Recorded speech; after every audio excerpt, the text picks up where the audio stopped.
Le bon matin. Yo, c'est Mounir. Je pense que je vais low-key juste écrire au ministère de la Culture sur Twitter. Je vais dire, yo, est-ce qu'on peut set up un meeting? Allô, moi, c'est Daphné. Ah, mais elle m'oblige à regarder un film d'1 heure sur un ours. Allô? Puis là, j'étais comme vraiment frustrée. Puis j'ai dit, moi, je regarde pas ce film-là. C'est Café Snake. Le bon matin. Allô? J'ai pas l'impression d'être quelqu'un qui peut vraiment parler de musique. Mais c'est intéressant parce que là, la musique est complètement liée au climat politique, mais aussi à l'économie.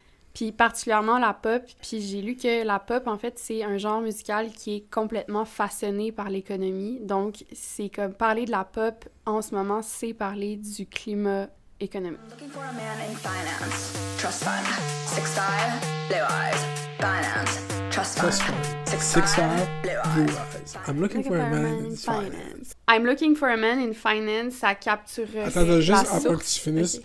c'est l'équivalent féminin du internet. Genre, faut trouver un nom à ça, genre, mais ça existe. Genre, la fille qui a fait ça fait pour cette culture-là le penchant féminin du internet. Fait que c'est comme le sorority girl looking for a man in finance. I'm looking for a man in finance capturerait en fait des sentiments de frustration, de vulnérabilité financière. Puis finalement, qu'est-ce qui pogne dans la pop en ce moment?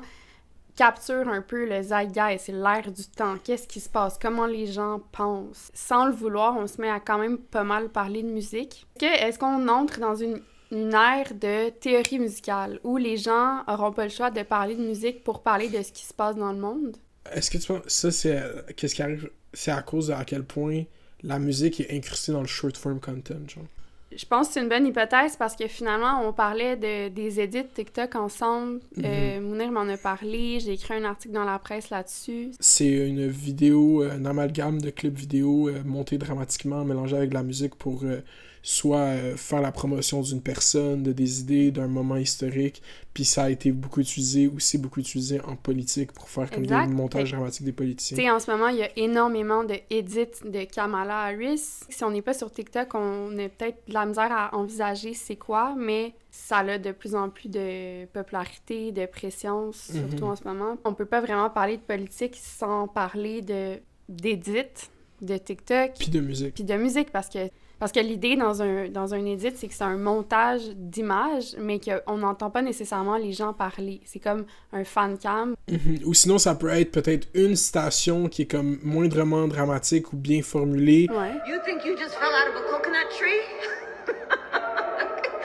You exist in the context. Exact. Là, Ou genre, tu sais, même Biden, il y avait des edits hard où est-ce que, tu sais, il était dans un speech en 2020, puis il était comme, We're the United States of America, we own the finish line, tu sais, puis ça, c'était comme poignant. Fait que là, c'était toutes les edits de Biden, c'était avec cette quote-là. Mais c'est une petite quote. Est-ce qu'elle donne de l'idéologie, des idées, une plateforme, des policies? Genre, aucune façon. Mais Au-delà des mots, ce qui est transmis, c'est une émotion, c'est Ouais. une vibe, c'est un feeling. Puis ça, en soi, c'est un discours. Puis c'est un discours, justement, je pense, parce qu'il se passe de mots qui a une force de frappe vraiment grande. universel, Ouais. international. J'ai cette impression que l'heure de vérité a sonné pour les médias d'héritage, qui ont vraiment longtemps parlé d'Internet ou de la réalité numérique comme quelque chose qui était à part du monde physique. Quelque chose qui était une parenthèse et qui était en très grande partie juste un véhicule de fausses nouvelles. Puis ils ont eu le privilège pendant plusieurs années de pas prendre la réalité numérique au sérieux, de pas y plonger. Littéralement, il y a beaucoup de journalistes qui, par exemple, se sont jamais trempé l'orteil dans TikTok. Puis là, ils ne sont plus capables de comprendre le monde.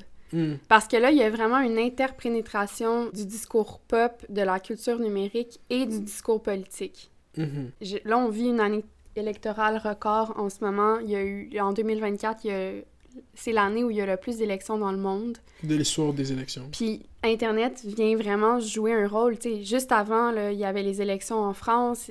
Il y avait un discours qui s'est développé dans les médias français sur les edits. Ils n'ont pas eu le choix parce qu'il y avait tellement d'édits, notamment de Bardella, mais de Bardella Attal, qui mettait en scène comme une fausse relation romantique entre les deux candidats politiques. On ne peut plus comprendre le monde en faisant l'économie, mettons, de la réalité numérique. Puis ça fait en sorte qu'il y a comme ça crée des moments genre vraiment loufoques dans les médias, particulièrement à la télévision.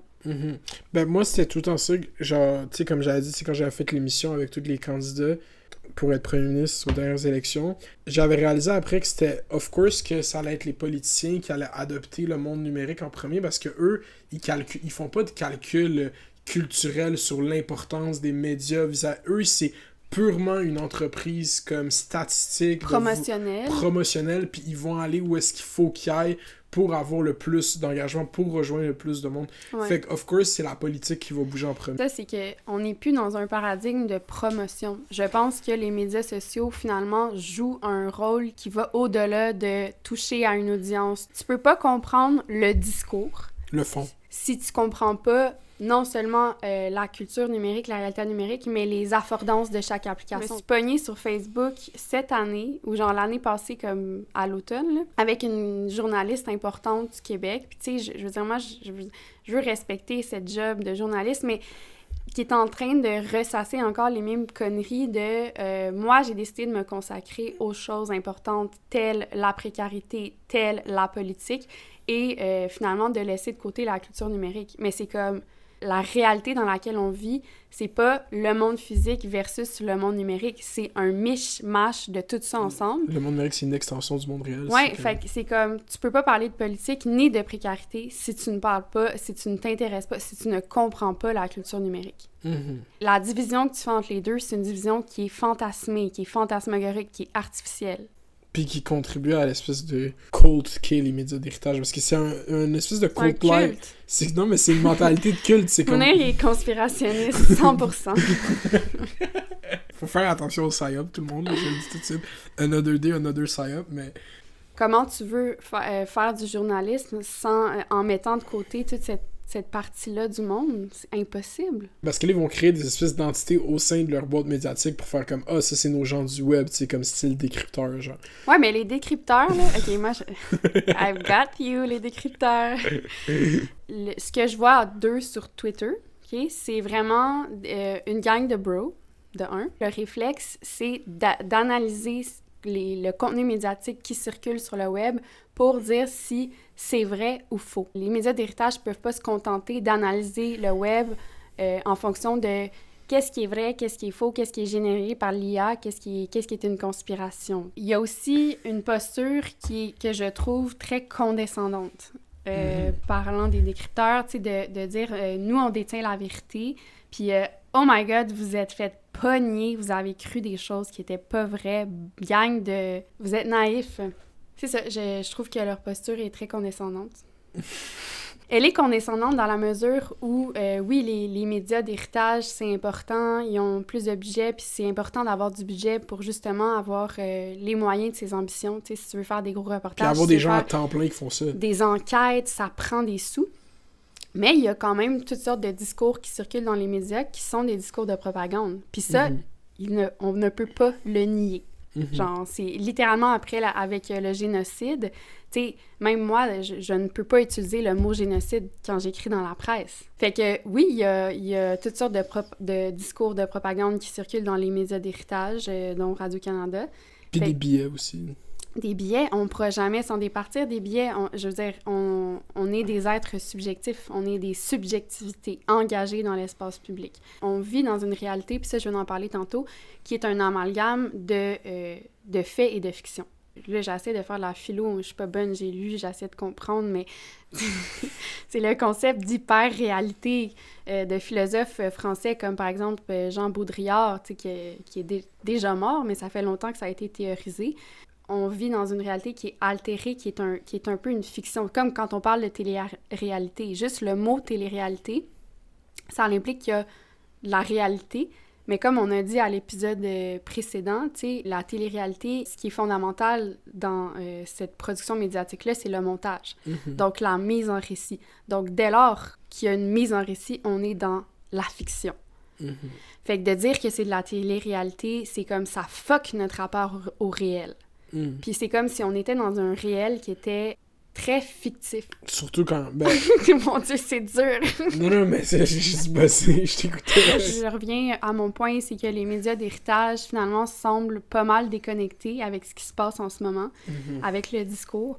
Puis là, justement, hier, il y a un clip de CNN qui tournait sur Internet, que plusieurs personnes ont partagé, où tu vois des gens des journalistes ou des présentateurs, des Tu vois, animateurs, genre Jake Tapper, là, c'est comme la tête d'affiche des médias d'héritage. ils essaient de décrypter ce qui se passe avec la campagne des démocrates et Charlie XCX, puis ça, c'est cringe. Ouais. Puis on va l'écouter, là. Ouais. Moi, je trouve que c'est une performance. Genre, Ah. ils savent, je pense vraiment que c'est... Ça, tu vois, c'est Conspiracy Moonlight, c'est correct. Moi, je le check, il y a un goofiness, il y a une espèce de self-awareness ils savent que ça va être mimified. Comme ils sont trop sérieux. Je pense que tu leur donnes tellement plus de crédit que moi. Non, je suis pas d'accord avec toi. Je les mets dans la catégorie naïf. Ils comprennent pas. So, I, for the record, I was tipped off about this, what I'm about to share with our voters, our viewers rather, by my 16-year-old Who truly daughter, is an who is an expert. actual Right, member right. of Gen Z. Fait que déjà, il faut créer le disconnect. Genre, moi, je connais pas ce monde-là, ça vient de ma fille de 16 ans. Mais c'est tout le temps ça. Quand est-ce que vous allez décrocher puis juste assumer que vous êtes incompétent? OK? C'est tout le temps comme un side joke. Wow, qu'est-ce qui se passe sur Internet? C'est donc bien déluré. Pour les ados. C'est pas pour les ados, Oui, mais là. c'est ça qu'il dit. J'ai 34 ans. OK? C'est une façon d'infantiliser ce qui se passe sur Internet. Ouais. Et encore là, de prendre les gens de haut. Il y a une condescendance là-dedans, en filigrane. En filigrane.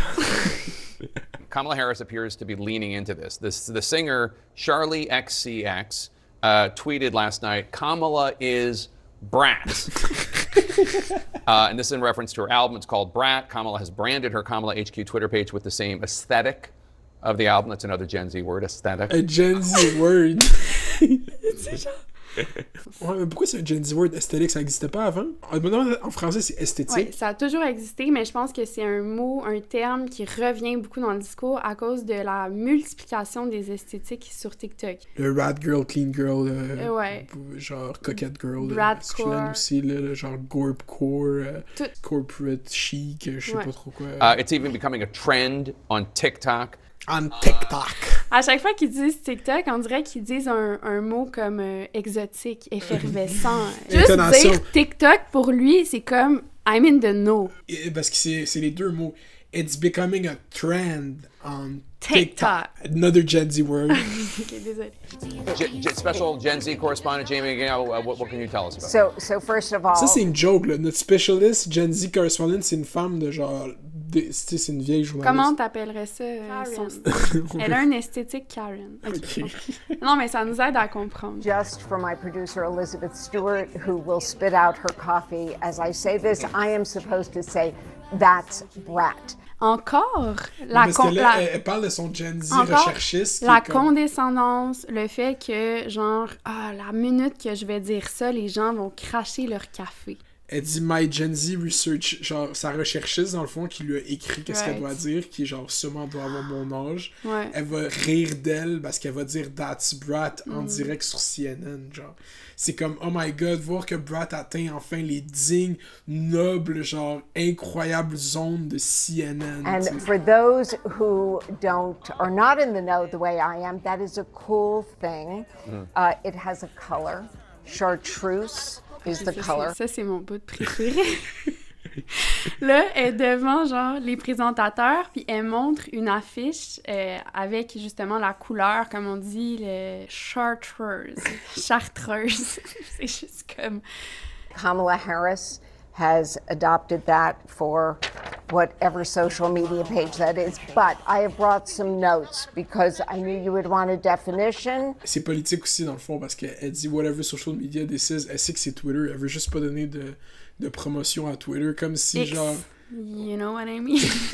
Okay, here we go. Charlie XCX, who I do know, quote, Brat, "You're just that girl who is a little messy and likes to party and maybe says some dumb things sometimes," end quote. So it's the idea that we're all kind of brat and Vice President Harris is brat? I don't... Well, I don't know if Two you're of- Brad. I think you right, aspire two of to us- be Brad. right, Okay, you don't right. just become Brad. Oh, okay. You have to try. you can work at it. Pour être brat, un brat, ça pourrait être un synonyme de comme in the know, dans un sens, ou comprendre les... You have to try, hein? get on TikTok. Mhm. Do they know, like, the last line of the album is, like, to bump a key of coke? Tu sais, c'est un album très, genre, sur la drogue, sur le Ouais. party. Tu sais, je La me demande... kétamine. Ouais, mais je me demande, tu sais, comme, mettons, au Québec, on pourrait pas avoir une campagne qui endorse un album avec autant de vulgarité dedans. Mais je pense que là, on a oublié de dire un élément, c'est que avant que ça se rende à Kamala, je veux dire, c'est organiquement Ça, c'est- créé par les internautes. Ça fait même plus de 2-3 semaines, je dirais, Ouais. que sur TikTok, on ne voit que des edits, des montages de Kamala Harris avec sa citation sur les noix de coco, mélangée avec de la pop qui joue en ce moment. Donc, Charli XCX, Brat, puis Chappell Roan, etc. Dans 3 ans, quand on va parler de ça, ça va être l'été de Charli XCX, puis c'est comme... Fait que finalement, elle avait raison dans son essai d'entrevue du Subway de Artistry, Charli XCX, parce que Ouais. dans le métro de New York, puis il lui demande What's your take? Puis elle fait comme The music is not important. It's about artistry. Genre. Ouais, Puis la c'est- valeur artistique. C'est ça. Dans le fond, tu sais, le rollout de Brat, ça a duré genre 6 mois. Là. Ça fait 6 mois qu'elle est Ouais. dans ce era. Mais honnêtement, moi, je te dirais, pour les gens qui sont chroniquement en ligne, c'est vraiment super visible. Mais je rencontre plein de mes amis. Tu sais, encore là, je suis dans la trentaine. Moi, je suis une milléniale. À chaque fois que je parle de Charli XCX à mes amis, elles savent pas de quoi je parle. Mm. C'est quoi leur problème? Il y a comme un fossé générationnel. C'est un fossé d'habitude de consommation médiatique aussi. Ah c'est ouais, pas... exact. C'est I'm a TikTok millennial versus a Facebook millennial. C'est Ouais. ça qui disait un peu TikTok que t'avais vu, genre. Moi, je trouve juste ça fou que, genre, elle a réussi son rollout avec, au début, tu sais, elle a sorti justement le 365, je pense que c'était le premier single. Après, le Van Dutch, ça a été le deuxième single. Puis au début, tout le monde était comme, what this era is giving, I'm not sure. Puis là, ça a genre juste flip. Puis je pense que c'est vraiment les vidéoclips. Je sais pas, qu'est-ce qui a fait que le era a genre percé comme ça. L'étincelle. Ouais, c'est quoi la... Pogne dans la grange, qui pogne dans le foin, brûle la grange. Il y a eu une étincelle qui a pogné dans le foin. Ouais, Puis mais qui a brûlé peut-être la c'est son grange. boiler room, les vidéos de ça, le vidéoclip de 365. Moi, je pense que c'est vraiment un contexte politique. Hmm. Sérieusement. J'ai écouté une vidéo YouTube de Politicon. C'est un compte français politique. Et la vidéo s'intitule « Accélérationnisme hyperpop vers des futurs désirables au-delà du capitalisme ». Puis c'est une vidéo qui parle d'un nouvel essai qui vient de paraître en France, qui va paraître bientôt au Québec, et qui s'appelle « Hyperpop, la pop au temps du capitalisme numérique ». Un livre de Julie Ackerman. Finalement, j'ai écouté aussi un podcast, le tout dernier épisode de Polyester Podcast qu'ils ont fait sur la Recession Pop, et j'ai lu un essai publié en ligne qui s'appelle Towards a Theory of Recession Pop. Je parle de Hyperpop, Recession Pop, puis est-ce que c'est la même affaire? Non, pas vraiment, mais je pense que les deux sont vraiment super liés en ce moment, dans le contexte. Mon understanding du hyperpop, ben tu sais, c'est vraiment influencé par justement des gens avec qui on travaille avec Charli XCX, Sophie, c'est comme juste pusher Sophie puis 100 Gex, là, c'est ça mes références. Le label de musique PC Music de A.G. Cook, né au début des années 2010. Ouais, c'était très connecté à la culture des jeux vidéo au début, mais comme pas du côté Call of Duty ou jeux de tir, plus Minecraft. Comme... Des sons électroniques. Ouais, puis... élémentaires. Le gros break true de la hyperpop dans le mainstream, c'est vraiment une scène dans la saison 2 d'Euphoria. Parce que la petite sœur du personnage de Sydney Sweeney a comme une espèce de crise adolescente, puis qu'il faut qu'elle parte en bicyclette se promener, puis la musique qu'elle met dans ses oreilles, c'est une chanson de 100 Gex. Puis cette chanson, elle a eu son moment sur TikTok, fait que là, on parle de genre janvier 2022. Le hyperpop, c'est un nom forgé par une employée de Spotify pour regrouper justement plusieurs chansons sur une même playlist en 2019. C'est ça. Fait que c'était quand même déjà pas mal présent, là. Ouais. Fait que c'est né au début des années 2010. Moi, j'ai noté que pour moi, c'est comme la pop qui fait, mettons, une overdose de Four Loko, mais de façon très consciente et non naïve. Wow. J'ai quelques citations. J'ai dit, son enjeu, c'est d'amplifier, c'est comme d'exagérer, de grossir les traits de la musique pop. Finalement, d'en faire quelque chose comme une célébration extatique, de la jouissance, comme on parlait dans la Recession Pop, où le but, c'est vraiment de jouir, d'aller danser dans le club. Tonight. Put your hands up in the air, mais qui avait aussi une espèce de composante réflexive par rapport à l'état du monde, le contexte dans lequel on vit. C'était que ça exacerber le côté clinquant capitaliste de la pop. C'est comme une forme de capitalisme caricaturé. C'est que ça devient comme une forme de satire de l'hyperconsommation du capitalisme, mais c'est comme si, au final, en poussant ça à son maximum, à son paroxysme, en étant dans la caricature extrême, on arrivait à une nouvelle forme de sincérité et d'authenticité. C'est comme si en étant le plus artificiel possible, en ayant des sons techno élémentaires de style jeu vidéo, en étant vraiment dans des paroles même qui peuvent être juste comme « Hey, je suis brat », comment on dirait ça en français comme... Parce que brat, c'est ça, c'est comme childish, stop being bratty, c'est comme un enfant qui chiale, qui fait des chimères. Petite calice, une petite Moses. Une petite Moses. Je suis brat, genre I'm brat, je suis une petite Moses. Une petite Moses. Ok.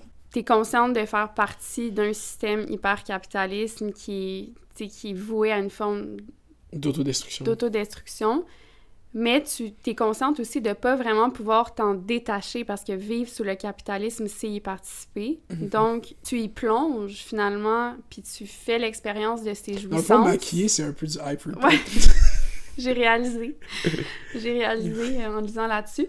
Mon livre maquillé, ben c'est ça, c'est lié à une forme d'accélérationnisme qui est C'est un courant idéologique. Je pense que soit l'accélérationnisme, ça peut être de gauche, de droite, il n'y a pas vraiment d'allégeance au niveau de ce... spectre-là. Exact. Mais c'est de croire qu'il n'y a pas d'autre régime possible que le capitalisme, donc on va l'accélérer pour éventuellement le dépasser, comme si il fallait comme plonger dans une espèce de lac toxique pour pouvoir mourir et renaître de ses cendres, genre. Fait qu'il y a quand même un côté qui est aware, dans le fond, dans le hyperpop, il y a quelque chose d'hyper conscient, qui est pas du tout naïf. Fait qu'il y a une espèce de distance critique quand même qui est présente. Mais je pense que cette distance-là, elle a ses limites, là, comme on peut le voir en ce moment avec le Brat Summer, qui est l'été de la petite Moses, qui finalement récupéré à toutes les sauces comme ce l'est tout le temps sous le capitalisme, mais là, par exemple, une campagne électorale. Oui, c'est les démocrates, mais les démocrates, c'est aussi des gens qui financent un génocide. Puis qui financent la déstabilisation de plusieurs régimes partout dans le monde. Exactement, depuis des années. L'hégémonie américaine. Exactement. C'est comme... c'est pas l'affaire la moins... C'est pas la gauche, là, les démocrates, OK? On va se le dire, là. Disons que c'est le centre-droit. Mais les États-Unis, de base, c'est pas le même spectre. Moi, tu connais ma pensée sur le spectre gauche-droite. On peut plus penser en termes gauche-droite, selon Monet. C'est les élites contre les psyops, contre George Soros, OK, tout le monde? La recession pop, revenons-en, parce que là, je pense que la recession pop de 2024, c'est du hyperpop. Et là, on revient à ce qu'on disait, tu sais, en 2008, première récession, là, il y a le paradigme de Tonight. Là, j'ai lu un essai quand même intéressant là-dessus qui disait, les thématiques qui reviennent dans la recession pop, ça inclut justement des hymnes consuméristes, comme si au bout du portefeuille, il y avait une nouvelle réalité. C'est l'essai Towards a Theory of Recession Pop, des chansons sur le sexe qui sont sexless, des chants d'empowerment that tries to lifelessly propel us off the ground. Comme si, finalement, tu tombais mort raide sur le sol, puis que là, on décidait de te soulever dans les airs, puis de te faire body surfing, mais t'étais déjà un cadavre. Wow. I want to distinguish recession pop from escapist pleasure. Donc, c'est pas du escapism.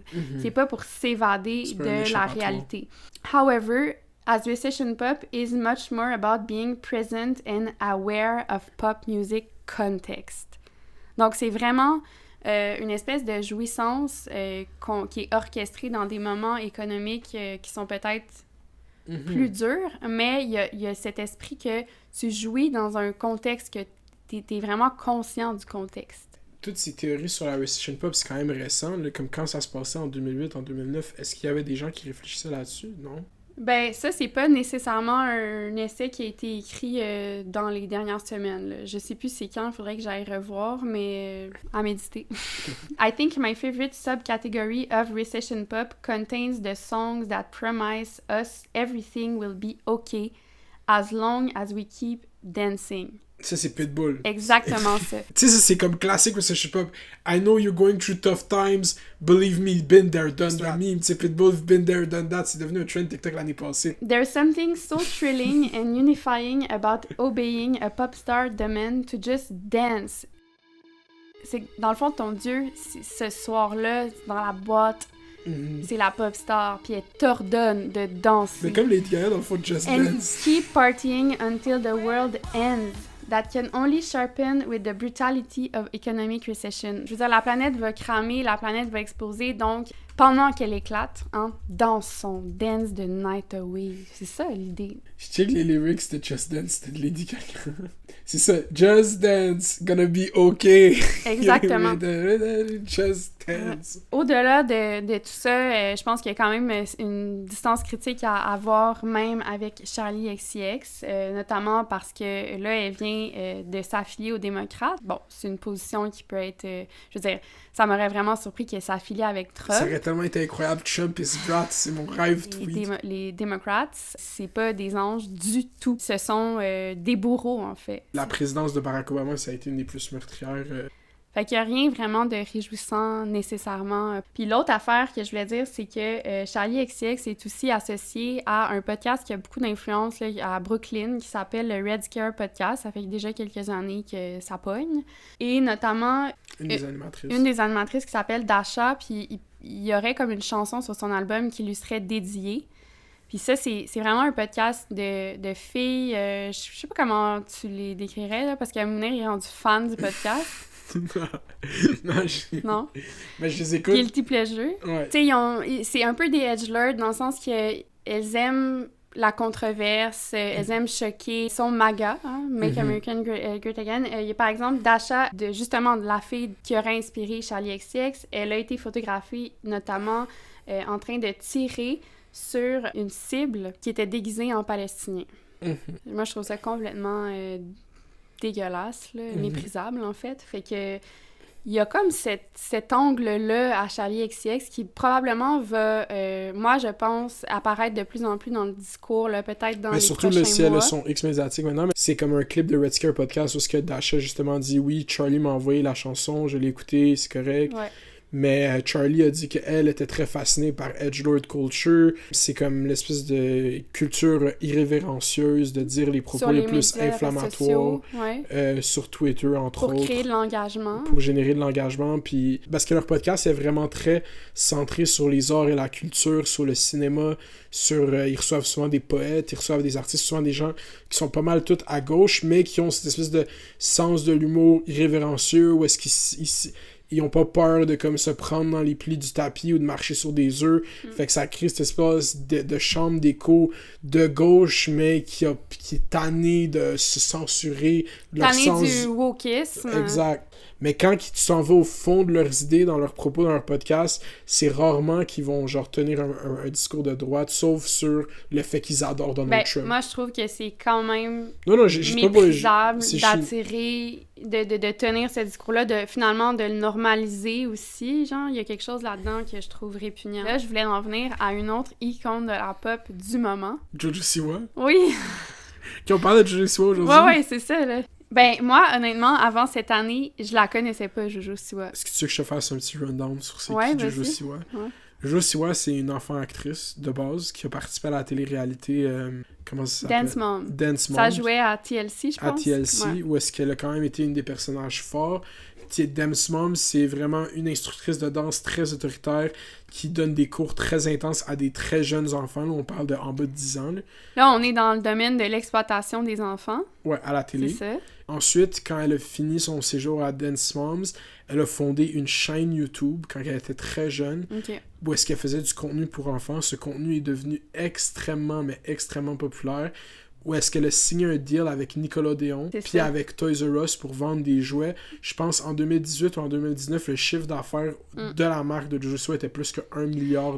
Puis tu sais, elle avait un look très, petite fille, une couette blonde, avec des paillettes, puis un beau. Une grosse boucle dans ses cheveux qui est devenue une marchandise qu'elle vendait. C'était super populaire chez les enfants. Chez les jeunes enfants. Ouais, c'est ça. Puis là, moi, le moment où elle m'est apparue, c'est au moment de son rebrand. Donc là, elle a voulu changer son image parce qu'elle a eu 21 ans cette année, elle devient une adulte, fait que peut-être qu'elle veut s'adresser à une autre Puis son audience a vieilli, Ouais. for sure. Une partie de son audience a vieilli, mais comme le contenu en ligne, souvent le contenu pour enfants, c'est comme intemporel, il n'y a pas nécessairement d'actualité, fait que il y a des jeunes enfants qui tombent sur son contenu maintenant puis qui vont le binger, même s'ils ont 5 ans, 4 ans, 8 ans maintenant, mais c'est du contenu Mais là, qui c'est date. quoi son target en ce moment, tu penses? Son target audience maintenant, Ouais. c'est genre, moi je dirais 16 à 22 ans. Rebrand, processus de réinvention de soi, mais je trouve ça intéressant, c'est vraiment collé à l'univers commercial parce que c'est comme si on traitait l'individu comme une marque. Puis on est vraiment dans l'imaginaire corporate, mais c'est ça, elle voulait avoir une image plus adulte, plus edgy.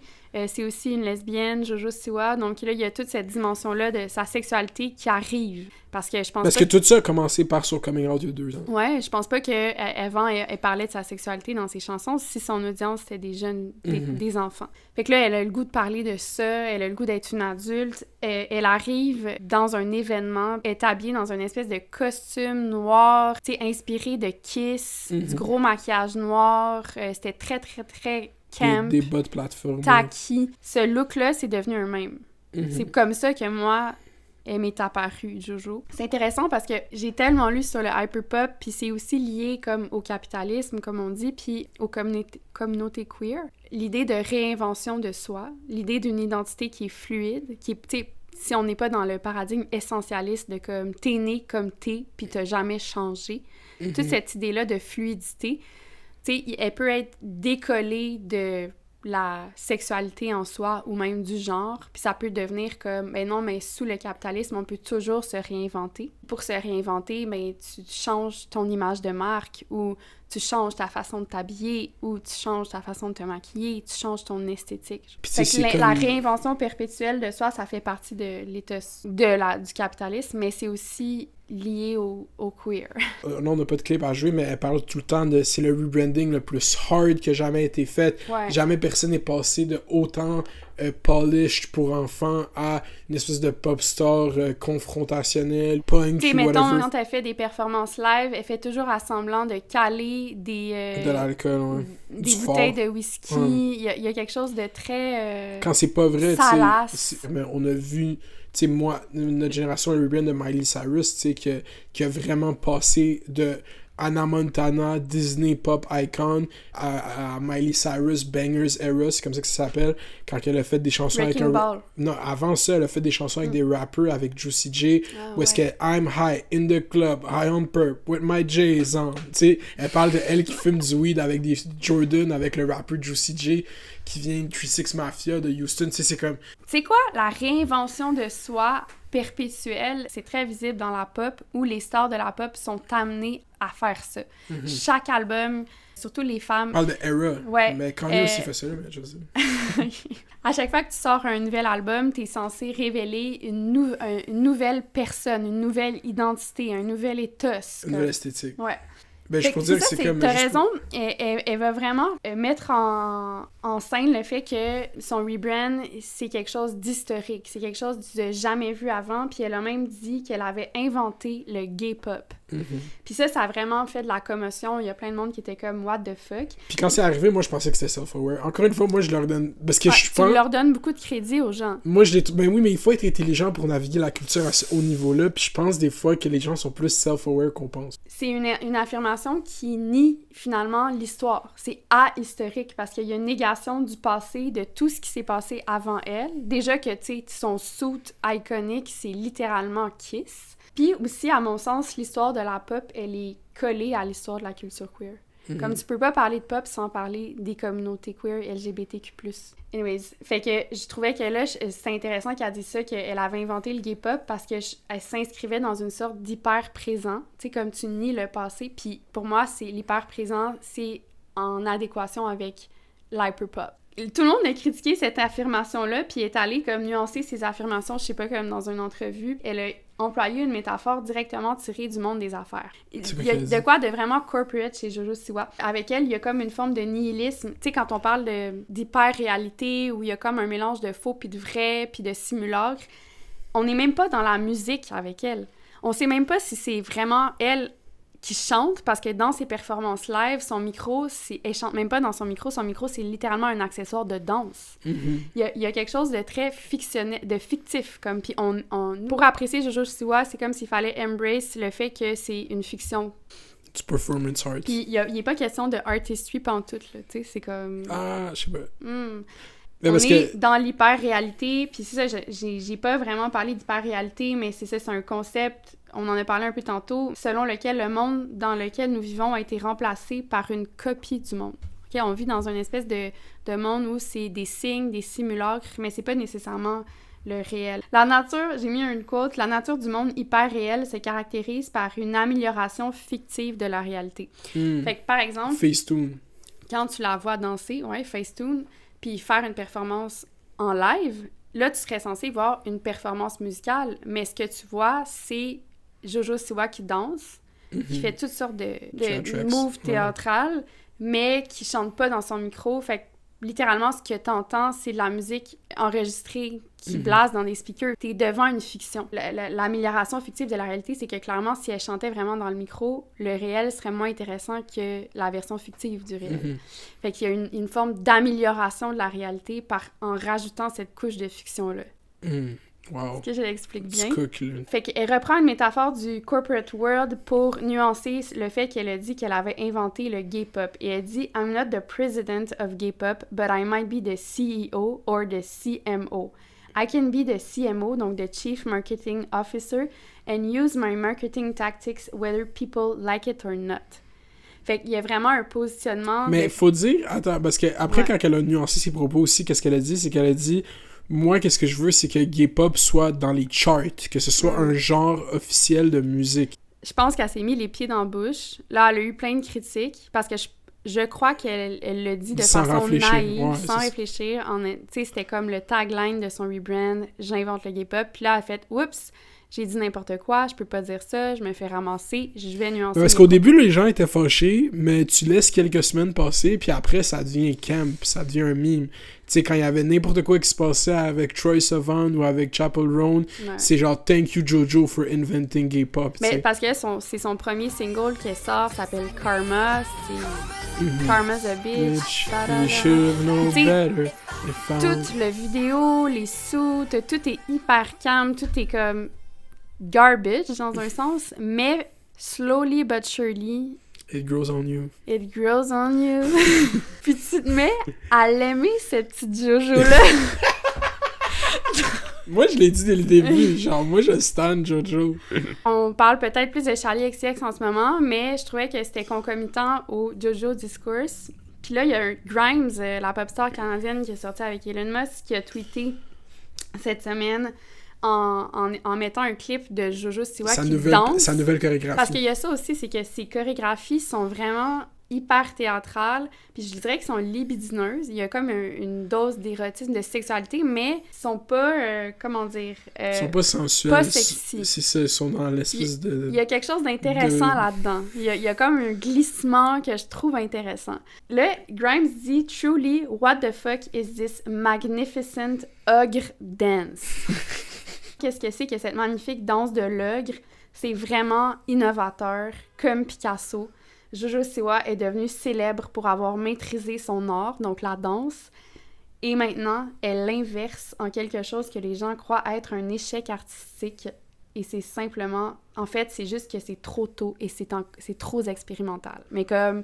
Elle va avoir ses fleurs un jour. On va comprendre que c'est un génie plus tard, en tout cas. C'est Picasso, là, you know? Ben moi tu sais, comme Grimes, elle a dit ça, mais moi, dès que la chorégraphie a drop, je t'ai envoyé sur TikTok, j'ai dit, la chorégraphie, c'est du génie. Ça pour dire que là, elle a sorti les autres chansons de son album, puis il y en a une que Mounir aime beaucoup. I'm your guilty pleasure.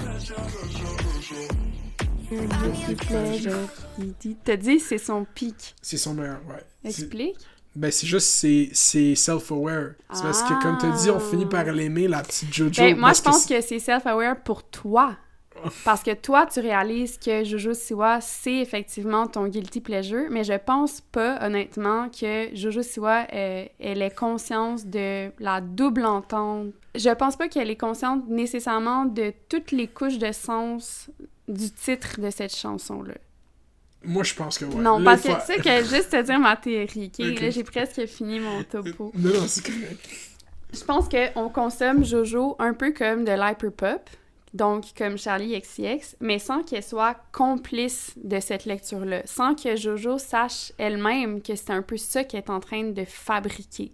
Puis c'est pas du hyperpop dans le sens où on le comprend, là, tout ce qu'on a expliqué, l'électronique, Internet, des sonorités, je sais pas, Abrasives. rudimentaires, abrasives. Il y a une forme de non-naïveté dans l'hyperpop. Comme j'ai dit tantôt, il y a l'idée qu'on écoute ça, puis on est toujours conscient du contexte dans lequel cette musique-là s'inscrit. Je pense pas que cette non-naïveté-là, elle est présente chez Jojo elle-même.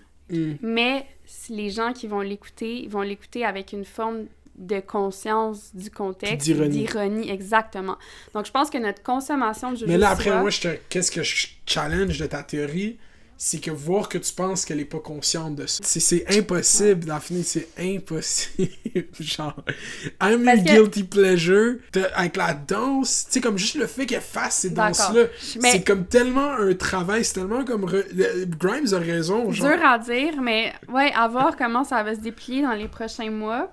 Puis tu penses qu'elle lit pas les commentaires, c'est une enfant de l'Internet, tu penses qu'elle lit pas le discours sur elle? Ouais. Tu penses, elle est complètement... Non. Elle est là-dedans, puis Jojo, elle a une qualité, c'est qu'elle go with the flow, dans le sens où elle va s'adapter au discours. Si les gens rient d'elle, elle va rire avec eux, tu comprends? Exact. Ouais. Mais tu sais, ça vient de quoi, ça? Non. Puis je t'avais parlé de ça, c'est que... Parce qu'à un moment donné, je suis pas dans cette discussion, genre, sur comment qu'elle fait, genre, pour, comme, sustain tout ce hate. Mais c'est le fait qu'elle a grandi depuis qu'elle a 5-6 ans à la télé, après sur YouTube, des millions de gens qui disent qu'est-ce qu'ils pensent d'elle tout le temps. Elle a développé comme une espèce de... Capable de rire d'elle-même. Ça, c'est vraiment charmeur. J'ai écrit consommer de l'hyperpop de façon non naïve. C'est admettre les écueils du capitalisme. Ça, c'est ce que j'ai lu. Mais c'est aussi admettre qu'on n'est pas extérieur au capitalisme. Et c'est reconnaître, puis ça, j'ai pris ça, je crois, dans la vidéo de Politicon, c'est reconnaître notre attachement émotionnel au mythe du capitalisme. Dans le sens que, oui, on est attaché à ces mythes-là, puis oui, on retire des jouissances du capitalisme. Puis c'est peut-être pour ça que c'est tellement un bon titre, I'm Your Guilty Pleasure, parce que finalement, c'est la phrase, c'est le titre, c'est la chanson qui va résumer tout mon blabla. Fumer une cigarette, jouissance. Ouais, exact. Regarder un télé-réalité, jouissance. Aller au restaurant, jouissance. Commander quelque chose sur Amazon, le recevoir. Jouissance. Tout ça pour dire qu'on va boucler la boucle, on va revenir au edit, donc le format médiatique dont on vous parlait au tout début, qui a un grand impact en ce moment sur le paysage politique. Il y a même, c'est ça, une américaine YouTuber, Jules Turpak, qui a dit que c'était la forme de média la plus captivante et la plus persuasive de l'heure. Puis je vous invite à aller lire mon article dans la presse. Ça s'appelle « Les politiciens, nouvelle idole TikTok ». Je pense que l'appréciation des edits en tant que, produit culturel est semblable à notre appréciation de l'hyperpop. OK? Parce qu'elle s'inscrit dans une forme de jouissance qui est à la fois une jouissance, mais à la fois une non-naïveté du capitalisme contemporain. Une réalité amplifiée. Exactement. Puis on n'est pas, comme je dis au début, on n'est pas dans un message, vraiment. On n'est pas dans les mots nécessairement, ni dans l'écriture. On est dans un contexte où l'image est toute puissante. Parce que à la base, un edit, c'est un montage soit vidéo, soit de photos. L'image, la vibe, ça n'a pas nécessairement d'ancrage dans le réel. Souvent, c'est des constructions, OK? C'est vraiment une fiction, mais on jouit de cette fiction-là, puis on jouit de cette fiction-là de façon non naïve. C'est l'hyper-contemporain, c'est l'hyper-capitalisme.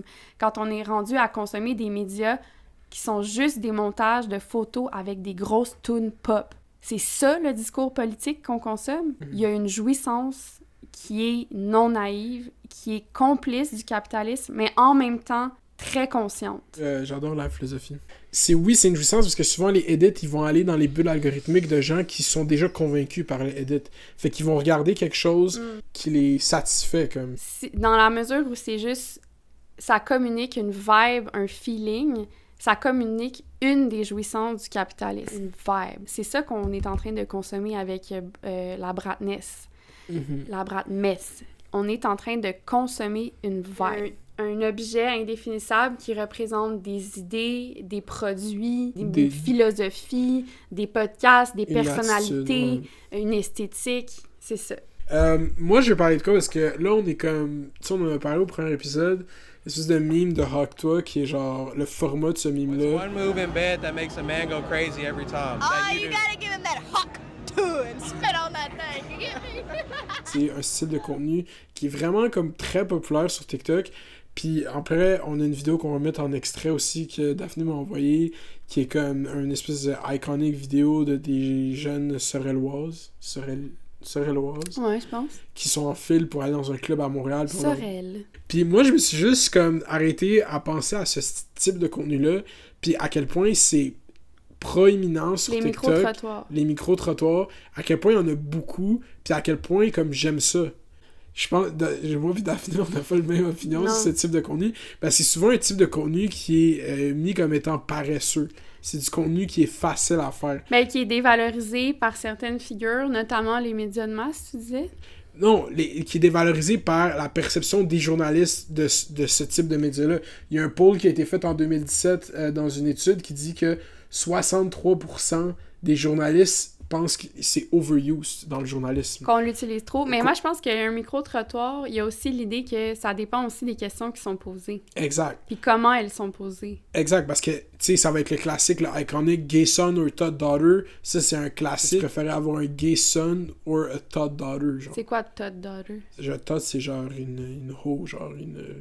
Mais tu vois, ça m'intéresse comme pas de savoir. Non, mais ça, c'est comme un meme. Mais Ouais. c'est parce que c'est... Quand les micro-trottoirs ont take over TikTok, c'est en 2021.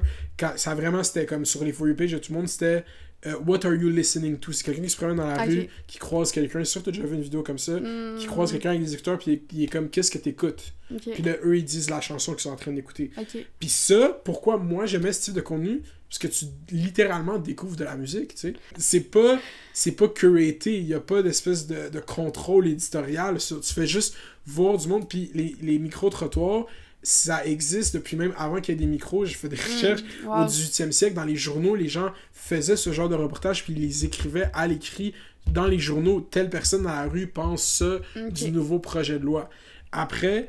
le mot, c'est parce qu'il y a aussi un autre mot pour ça, des vox pop, ou genre vox populi, qui a été coin en genre 1907 par Francis Galton, qui a fait une étude où est-ce qu'il parlait de quelque chose qui s'appelle the wisdom of the crowd, où est-ce qu'ils ont demandé à une foule de passants d'estimer le poids d'un objet. La sagesse de la foule. De la foule. Ils ont demandé d'estimer le poids d'un objet, puis la moyenne des poids que les passants donnaient était meilleure qu'un expert. Fait que cette idée-là, que comme la masse serait plus précise, serait plus à l'affût de qu'est-ce qui se passe, que demander l'expertise de comme un professeur d'université. Mais ça me fait penser au concept d'intelligence collective. Exact. Qui est l'idée comme quoi plusieurs personnes ensemble vont partager leurs connaissances individuelles, puis ensemble, ils vont avoir une certaine expertise boostée, tu sais, magnifiée, finalement. C'est ça que j'aime de ce contenu-là, parce que, puis je pense que ça se rapproche à ce qu'on a parlé de la télé-réalité l'année dernière. Ouais. Moi, qu'est-ce que j'aime voir, puis qu'est-ce que je pense que les gens aiment voir, c'est des gens. Puis le fait que tu vois des gens qui sont des pas... kidams. Des kidams. Il y a tellement de capacité virale. Là, on parle de Hawk-Toi, mais mettons la Dinde Noire, où il y a tellement de mimes des années 2000, des années 2010 qui sont venus de ces entrevues-là. Ah ouais. Puis je pense que c'est parce que, justement, c'est en contradiction avec l'espèce de contrôle médiatique. On a juste des gens, genre. Okay. Puis je pense que c'est ça qui nous attire vers ça. Puis je pense que ça fonctionne avec l'éthos de l'époque, de la chute des médias d'héritage, que ça devient autant populaire. C'est parce que on est tanné de voir genre des experts, puis on pense que si je vois 100 personnes me parler d'un issue, ça va être plus valuable que voir un représentant d'une chaire de recherche. Puis je pense que c'est ça la valeur au Vox Pop. Mais en même temps, je veux dire, les questions qu'on pose à l'expert d'une chaire de recherche versus ceux qu'on pose à la foule sont très différentes souvent, là. Mais l'attente de la réponse est différente, mais parce qu'il y a plusieurs types de Vox Pop, puis c'est même instrumentalisé par les mouvements politiques, parce qu'il y a aussi une étude que j'ai notée. J'ai-tu noté? Non, j'ai pas noté. Mais c'est, dans le fond, je veux pas la citer exactement, mais qui disait que médiatiquement, dans le temps que ça se passait beaucoup à la télévision, les vox pop étaient non seulement importants, mais avaient un plus gros effet persuasif sur l'opinion publique que justement des analyses des commentateurs politiques. Le fait de voir des gens qui sont comme des kidams ferait en sorte que ça convaincrait plus les gens. Fait que ce format-là est utilisé par toutes les allégeances politiques. Pourquoi il y a une mauvaise réputation, les vox pop? C'est à cause des vox pop à la Guy Nantel, qui sont truqués au montage pour mettre de l'avant les choses les plus ridicules, pour mettre de l'avant des gens stupides, pour mettre des faux pas. Mais je pense que c'est pas juste ça, c'est l'idée des questions incendiaires, quasiment du rage bait, tu sais, l'exemple que tu me disais, préférerais-tu avoir un fils gay ou une fille travailleuse du sexe? D'emblée, il y a comme il y a des biais dans la question, tu sais, c'est comme de penser que c'est mal d'être gay ou mal d'être travailleuse du sexe, alors que les deux sont bien corrects. Mais c'est ça, là, comme l'analyse collective de cette question-là, c'est juste devenu un meme, parce qu'il y a quelqu'un qui faisait ça au début d'Internet, là, ça date de pré-TikTok, ce meme-là de Gay Son or Third Daughter, mais je pense que c'est dans le montage la clé que les gens aiment pas les vox pop. Fait que là, moi, je vois tout le temps un gars qui fait des vox pop, qui est tout le temps comme, il est pro-Trump, visiblement, puis il va voir des gens, puis il fait comme, pour qui tu votes? Si la personne dit Biden, il dit why. Puis là, souvent, il va montrer, juste à nous, le monde qui savent pas pourquoi ils votent pour Joe Biden. Des fois, tu sais, j'ai l'impression que des questions comme ça, à brûle pour point, même quand tu fais de la radio live, des fois, je veux dire, t'as beau être articulé, avoir des opinions, des idées, blabla, quand tu penses pas nécessairement puis que t'as une caméra pointée d'en face, t'as de la misère à t'exprimer. C'est dur d'être cohérent des fois, surtout quand c'est des questions de politique, de philo. Cette awkwardness-là va être comme recapturée par les gens du courant idéologique opposé pour faire comme, voyez, les gens qui supportent ça, c'est des caves. Mais aussi, on va voir la même chose comme le Daily Show qui va aller à des Trump rallies puis leur poser des questions. Il va trouver les gens les plus stupides dans l'audience puis faire comme, voici une représentation de ça. Fait que c'est beaucoup utilisé pour caricaturer les gens. Mais moi, qu'est-ce qui m'intéresse, c'est que juste c'est populaire parce que c'est bon. Genre, je pense pas qu'il faut il faut pas être essentialiste, comme tu veux. Comme tu viens d'essentialiser la chose en disant c'est bon. Tu sais, c'est pas... Je pense pas que c'est bon ou mauvais. Moi, j'ai un biais, je l'assume. Okay. J'aime ça. J'aime ça, ouais. Parce qu'on entend tout le temps... Tu sais, il y a beaucoup de vidéos ici qui sont sur YouTube sur genre... TikTok interviewer problem, genre on a un problème avec ça. Dans certains endroits, genre de Hollywood ou je sais pas trop, c'est juste comme un fléau. Il y a tout le temps des équipes de TikTokers qui sont là avec leurs caméras, leurs micros. Ben, à Montréal, il y avait Papy Melv qui est devenu très populaire en faisant ça. Lui, il allait à Saint-Laurent le vendredi, puis ça, on parle de 2018-2019. Il allait, puis il filmait le monde qui était drunk, puis il leur posait des questions. Pourquoi t'es plus avec ton ex? Un message que tu voudrais donner à ton ex. Tu sais, ça, en tant que tel, ce contenu-là, c'est du divertissement. Puis on voit comment les gens naviguent leurs relations interpersonnelles. Ça a plus de valeur, tant qu'à moi, ou autant de valeur qu'un épisode de Si on s'aimait, là, honnêtement. Là. Parce que c'est comme vraiment... Le monde, surtout, il est pas dans des moments vulnérables, ils sont genre sous, genre. Fait que là, ils sont comme weirdly vraiment introspectifs. Fait que c'est intéressant, comme ça en apprend plus sur comme la nature humaine, sociologique. C'est le contenu qui, quand les archives de Radio-Canada vont republier des contenus Vox Pop des années 60, c'est comme une capsule temporelle de l'époque.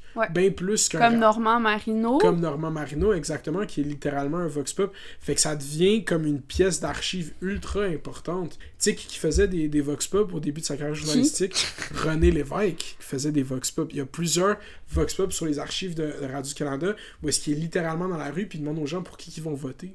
Puis c'est plus deep que juste comme Gay Son or Third Daughter. Ça devient une espèce de capsule temporelle. Puis aussi le fait que ce soit des kidams qui donnent leur opinion, ça incite les gens à donner leur opinion. Fait que ça favorise le discours. Quand tu vas voir quelqu'un qui est pas comme Noam Chomsky qui donne son opinion, qui est juste comme ben moi je pense que je sais pas quoi, ben le monde dans les commentaires se sent ultra plus comme à l'aise de critiquer l'opinion de la personne. Moi je pense que le journalisme ne doit pas comme laisser tomber les vox pop, puis souvent on l'associe maintenant à TVA. TVA va faire ça dans leur montage de nouvelles, puis c'est parce que les journalistes les ont laissés, je pense, que ça remonte sur TikTok. Puis ça devient populaire sur TikTok parce que les gens sont intéressés. Les vox pop de TVA. Ouais, les vox pop de TVA, puis les vox pop de genre un jeune au Carrefour Laval qui est comme... qu'est-ce que tu sais, ça va souvent être des... parce que ça dépend de l'âge des gens. Plus ils sont jeunes, ça va être des questions sur les relations interpersonnelles. Mais là, après, c'est vrai qu'il y en a plein qui sont full vulgaires puis pas nécessaires, là, je suis d'accord. Mais je pense que fondamentalement, C'est un net positif à la Parce que, tu sais, on s'entend le meme viral de Hug-toi. La question auquel la fille a répondu, c'est « Donne-nous ton meilleur truc, genre, pour faire flipper un gars au lit, genre. » Ouais, c'est ça la question. Tu sais, tu peux pas avoir de discours super deep. Je sais pas si... À moins que le zeitgeist, ça soit justement ça, comme « spit on that thing ». Je pense juste que c'est nécessaire au bon fonctionnement d'une démocratie. C'est juste ça que je voulais Ok, dire. merci, monsieur.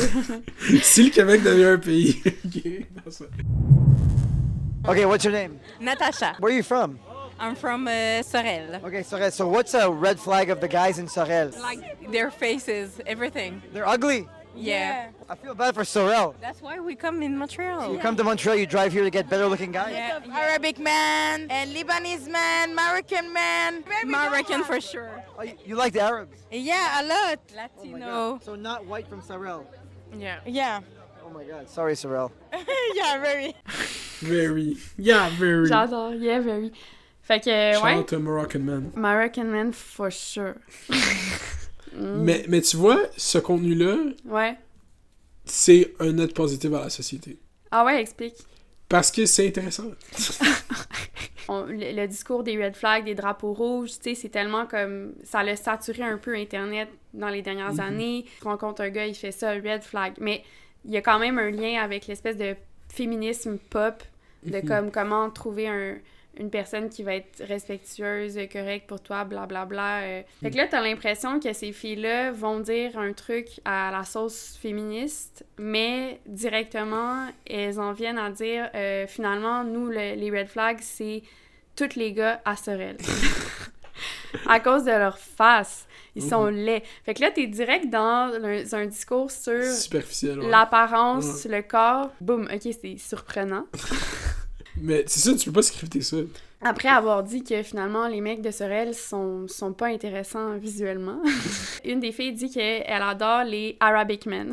C'est le grand remplacement, en fait. Okay, c'est ça, le undertone migratoire. Ben, c'est que les hommes maghrébins, arabes, viennent ici pour voler les femmes blanches. Bon, elles adorent les Arabes, les Marocains, les Libanais, mais comme ce discours-là qui émerge alors qu'on est dans un climat de plus en plus islamophobe, là, on aime les Arabes, mais pour les looks. For sure. Je les trouve comme spontanées, il y a comme une forme de naïveté aussi qui est comme, je sais pas, mignonne. Tu sais, c'est des jeunes filles, là, tu sais, qui sortent dans les bars, elles doivent avoir 18-19 ans. Ils ont l'air un peu plus vieilles, Ah mais... ouais? Non, mais ils viennent de Sorel aussi, là, c'est comme... Moi, je suis tellement content que tu aies amené toutes ces layers d'analyse à cette vidéo, parce qu'on peut faire ça à chaque vidéo de Vox Pop. Puis c'est ça qui est intéressant, c'est notre lentille vers la réalité. Il y a comme des malaises sociaux, là, tu sais, qui sont mis en scène, mais de façon non orchestrée.